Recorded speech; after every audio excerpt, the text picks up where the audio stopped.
Welcome, future certified testers. If you're getting ready for that ISTQB CTFL exam, you already know that static testing is a huge topic. Well, in this explainer, we're not just going to cover it, we are going to master it. So let's get right into it. But before we dive into all the definitions and the processes, I want to start with a story.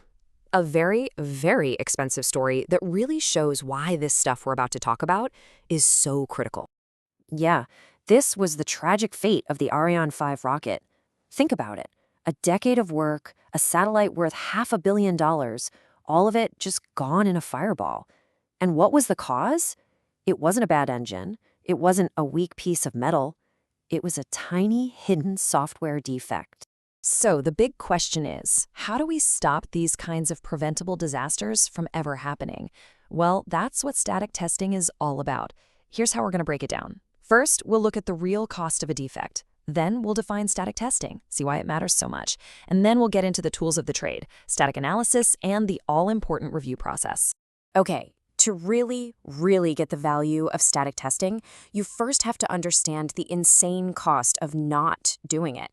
And that Ariane 5 story, well, it's the perfect and most painful example you'll ever find. So here's what happened. The engineers reused a piece of code from an older, much slower rocket. But on the super-fast Ariane 5, a number in the code got way too bulk for the little box it was supposed to fit in. Imagine trying to pour a gallon of water into a tiny coffee cup. It's going to overflow, right? That's exactly what happened in the software. This overflow error crashed the main computer. And guess what? The backup computer was running the exact same bad code. So it crashed too. A completely preventable software bug caused a catastrophic multi-billion-dollar failure. And that brings us right to the heart of this topic, and it's a core principle for your ISTQB exam. How do we find that overflow error before the rocket is even off the drawing board? The answer, my friends, is static testing.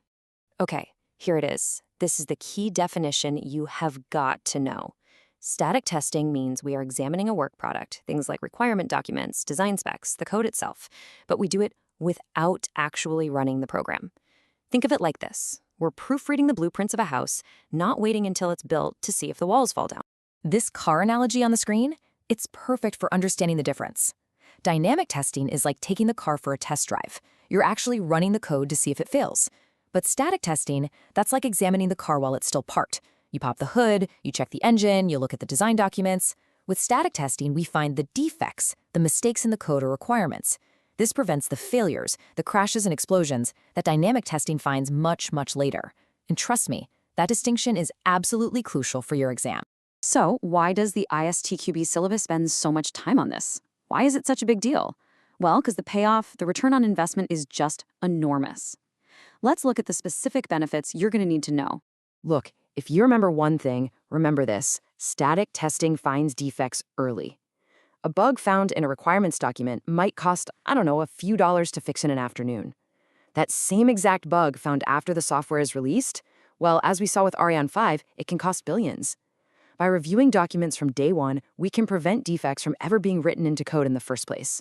It saves time, it cuts down on rework, and it helps us find nasty things like security holes that are almost impossible to spot with just dynamic testing. It is, without a doubt, the ultimate proactive quality strategy.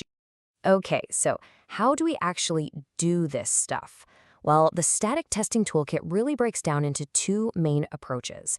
First up, let's see how we can get machines to do some of the heavy lifting for us with static analysis.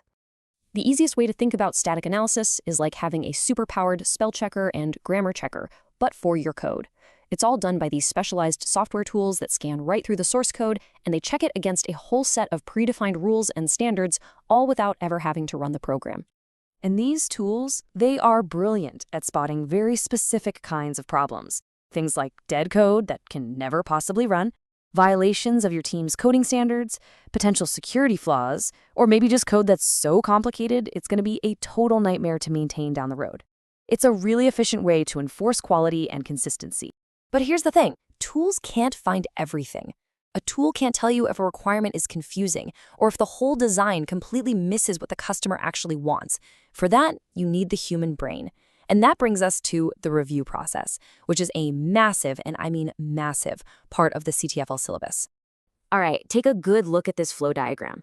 This is a cornerstone of the ISTQB syllabus. It shows you the 5 distinct phases of a formal review. You absolutely, positively must be familiar with this process for your exam. So let's just walk through what happens here. It all starts with planning. That's where we decide what we're reviewing and why. Then we initiate the review by sending out all the materials. Now, the most critical step is the individual review. This is where everybody does their homework and finds issues on their own. Next comes issue communication and analysis, which is usually a meeting where everyone discusses their findings. And finally, we have fixing and reporting, where the author actually corrects the defects and the results are documented. Seriously, know these 5 steps. Now, not all reviews are the same. ISTQB actually specifies 4 main types, and they range from super informal to extremely formal. An informal review could be as simple as asking a coworker, "Hey, can you take a quick look at this for me?"